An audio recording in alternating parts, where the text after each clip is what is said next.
दोस्तों, आज मैं जो किस्सा आपके साथ शेयर करने जा रहा हूँ, ये किस्सा है उत्तराखंड के एक छोटे से गांव झिलिंग का। बात आज से लगभग 6-7 साल पुरानी है। दोस्तों, झिलिंग गांव में एक मान्यता थी कि वहाँ पे एक काफल का पेड़ था। उस पेड़ में एक चुड़ैल रहती थी। लोग कहते थे कि उस पेड़ में एक औरत ने फांसी लगा के सुसाइड कर लिया था। तब से कोई भी शाम अंधेरा होने के बाद शाम को उस पेड़ के पास नहीं जाता था। झिलिंग गांव के जो बड़े बूढ़े बुजुर्ग लोग थे वो कहते थे कि अंधेरा होने के बाद जो भी उस पेड़ के पास से होकर गुजरता है वो काफल के पेड़ वाली चुड़ैल उस पर हावी हो जाती है।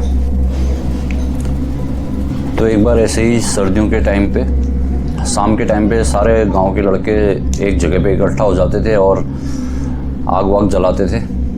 तो ऐसे ही एक बार क्या था कि 3 लड़के उसी गांव के शाम को आग जलाने के लिए लकड़ी ढूंढने जंगल में जाते हैं और चलते चलते वो पहुंच जाते हैं उसी काफल के पेड़ के पास, जिसके बारे में लोग कहते थे कि उस पेड़ में चुड़ैल रहती थी।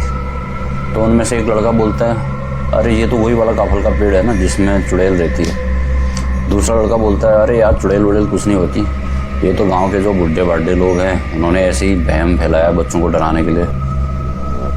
तो ऐसा करते करते वो लोग पहुँच जाते हैं काफल के पेड़ के पास। तो जैसे ही पेड़ के पास पहुँचे, ऐसा बोलते हैं कि ऊपर से 3 काफल गिरे नीचे। तो दूसरा लड़का देखता है, मतलब थोड़ा घबरा के बोलता है, अरे यार ये तो काफल है, काफल तो इस टाइम पे होते नहीं है, ये तो सीज़न नहीं है काफल का। फिर तीनों एक दूसरे के फेस की तरफ देखते हैं। इससे पहले कि वो कुछ बोल पाते, ऊपर से एक टहनी हिलती है और वहाँ से नीचे लंबे ऐसे एक दुपट्टा जैसा लहराता हुआ दिखाई देता है, वाइट कलर का एकदम। तो भाई साहब तीनों वापस उल्टे पांव दौड़ लगा देते हैं गांव की तरफ चिल्लाते हुए। तो गांव में सबसे पहले एक पुराना घर पड़ता था, एक बूढ़ी दादी अम्मा का। तो वो क्या थी कि थोड़ा तंत्र मंत्र और पूजा पाठ भी करती थी। जैसे गांव में किसी को कुछ डर वर लग जाता था, जैसे पहाड़ों में बोलते हैं कि छल लग जाता था, तो वो दादी उसका मतलब इलाज करती थी। अब ये तीनों लोग भागते भागते सबसे पहले उसी दादी के घर के पास पहुंचते हैं और ज़ोर ज़ोर से दरवाज़ा खटखटाते हैं। तो भाई इनके चिल्लाने की आवाज़ से दादी समझ तो जाती है कुछ ना कुछ तो गड़बड़ हुआ है यहाँ पे। वो पूछती है कि क्या हुआ। तो वो तीनों लोग बताते हैं ऐसे ऐसे हुआ करके। तो दादी पूछती है कि तुमने किसी ने उस काफल के जो दाने ऊपर से गिरे थे काफल, किसी ने उसको टच तो नहीं किया। वो बोलते हैं टच तो नहीं किया, लेकिन जब हम भाग रहे थे तो हम में से एक का पेड़ उस काफल के ऊपर पड़ गया।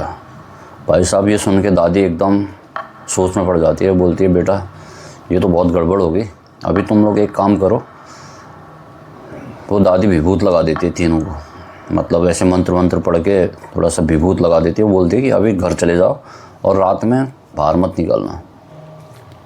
तो भाई साहब तीनों लोग घर चले जाते हैं। उनमें से जो तीसरा लड़का था जिसका पाँव उस काफल के ऊपर पड़ा था, उसका नाम था महिपाल। तो महिपाल जब रात को सोया था तो अचानक उसको लगता है कि जैसे कोई खिड़की के पास, मतलब ऐसे खिड़की पे ठक ठक कर रहा है। वो पास जाके देखता है तो वहाँ पे उसको दिखाई तो नहीं देता। फिर वापस वो अपने बिस्तर पे आ जाता है। अब वो बिस्तर पे लेटा रहता है और उसकी नज़र लेकिन खिड़की पे रहती है हमेशा। थोड़ी देर बाद देखता हो इतनी लंबी लंबी उंगलियाँ खिड़की से ऊपर आती हैं और इतने लंबे नाखून खिड़की पे पूरे स्क्रैच मारते हुए से नीचे को आ रहे हैं। अब महिपाल एकदम ज़ोर से चिल्लाना चाहता है, लेकिन उसके मुंह से आवाज़ ही नहीं निकलती। पूरी बॉडी उसकी जाम टाइप की हो जाती है। फिर मतलब वो क्या होता है कि अनकॉन्शियस हो जाता है। फिर बाद में जब उसको होश आता है अगले दिन लगभग, मतलब सुबह के 9 साढ़े 9 बजे उसको होश आता है।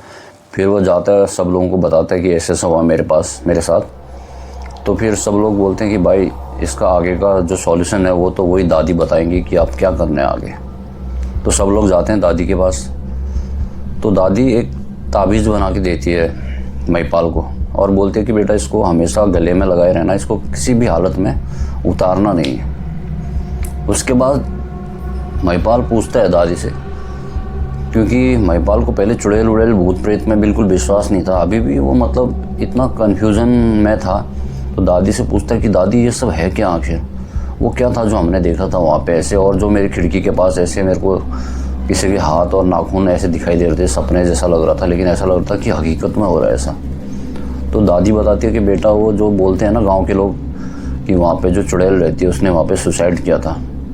एक्चुअल में उसने सुसाइड नहीं किया था, उसको बहुत पहले गांव के लोगों ने मार के उसी पेड़ पे जला दिया था।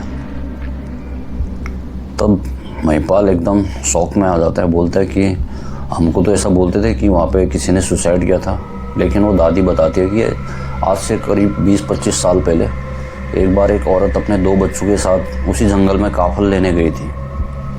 तो अचानक से एक लैंडस्लाइड आया और उस औरत के दोनों बच्चे उस लैंडस्लाइड में दब के मर गए। तो गांव वालों ने उसके ऊपर इल्ज़ाम लगा दिया कि ये औरत चुड़ैल है और इसने कुछ जादू टोना करके अपने बच्चों को मतलब मार दिया है। ऐसा कर करके उस ज़माने में तो अंधविश्वास भी ज़्यादा था कुछ आज की अपेक्षा। तो लोगों ने उसी पेड़ में उसको बांध के नीचे से आग लगा दी थी उसको। तो ये सुन के महिपाल को थोड़ा सा शौक भी लगता है और थोड़ा सा दुख भी होता है, लेकिन उसके अंदर कहीं ना कहीं घबराहट तो अब भी थी।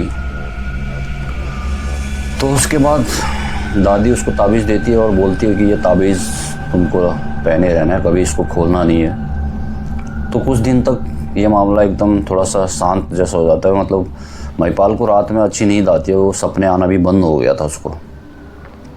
लेकिन फिर लगभग 1 महीने बाद एक दिन क्या होता है कि वो रात में सोया रहता है और दरवाज़ा ऐसे अंदर से कुंडी लगाई रहती है उसने रात को सोते टाइम, लेकिन वो दरवाज़ा अपने आप खुल जाता है धीरे से और उसको दिखाई देता है कि एक औरत खड़ी रहती है वहाँ पे, बहुत बड़ी, मतलब उम्र उसकी 50-55 साल लगभग थी उस औरत की, और उसके लंबे सफ़ेद बाल और एकदम पीला चेहरा, सड़ा हुआ टाइप का, लाल आंखें एकदम। वो औरत बोलती है, बेटा मेरे बच्चे कहीं खो गए हैं, तू ढूंढ के ला देगा क्या? भाई साहब, महिपाल सोचता है कि ये सपना है या हकीकत, एकदम वो दोबारा अनकॉन्शियस हो जाता है। फिर वही सेम दूसरे दिन उठता है वो 9-10 बजे, घर वालों को बताता है कि कल रात मेरे साथ ऐसा ऐसा हुआ था दोबारा। तो फिर वो घर वाले जाते हैं दोबारा दादी के पास, लेकिन यहाँ पे गड़बड़ ये होती है कि वो दादी उस टाइम उनको घर पे नहीं मिली, वो कहीं दूसरी जगह गई रहती है, पता नहीं अपने रिश्तेदारों के यहाँ या जहाँ भी गई थी। तो घर पे उसका ताला लगा हुआ था। अब महिपाल के घर वाले हो जाते हैं परेशान, अब सोचते हैं कि यार अब क्या करें। तो उसके बाद वो पता करते हैं कि उनके गांव से थोड़ा सा दूर दूसरे गांव में एक ओझा था जो थोड़ा सा ये भूत प्रेत और तंत्र मंत्र जानता था। तो सारे लोग लेके उसको चलते हैं वहाँ पे, गांव में जाते हैं वहाँ। तो वो जो ओझा होता है वो देखते ही बता देता है कि इसके साथ कुछ गड़बड़ है मतलब। तो वो पूजा पाठ कराया उसने उसका और बोला कि तुमको मतलब जो गांव के उनके गांव में जो मंदिर था, उस बोला कि मंदिर में सुबह सुबह जाके वहाँ पे तुमको नहा धो के दिया जलाना है इतने दिन तक, और मंदिर में साफ़ सफाई करनी है, जो भी पत्ते वत्ते गिरे रहते हैं उन पे झाड़ू मारो सुबह शाम।